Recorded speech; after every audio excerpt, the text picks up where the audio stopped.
Rifle হাতে সাদা হামাগুড়ি দিচ্ছিলেন একজন, এরপর ট্রাম্পকে লক্ষ্য করে গুলি।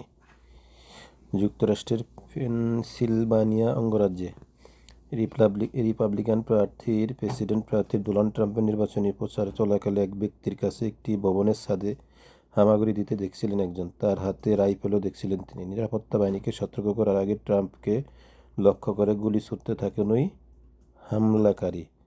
ট্রাম্পের নির্বাচনী প্রচার থাকা একজন প্রত্যক্ষদর্শী বিবিসিকে এমনটাই জানিয়েছিলেন। ওই প্রত্যক্ষদর্শী বিবিসিকে বলেন, আমরা দেখেছি লোকটি হামাগুড়ি দিচ্ছিল আমাদের কাছে একটি ভবনের ছাদের উপর। ট্রাম্প বক্তব্য শুরু করার 5 থেকে 7 মিনিট পরে দৃশ্য দেখেন তিনি। ওই ব্যক্তি আরও বলেন, তখন তিনি ও তার বন্ধুরা সন্দেহভাজন ওই ব্যক্তির উপস্থিতির বিষয়টি আইনশৃঙ্খলা রক্ষাকারী বাহিনীকে জানানোর চেষ্টা করেন। তবে কয়েক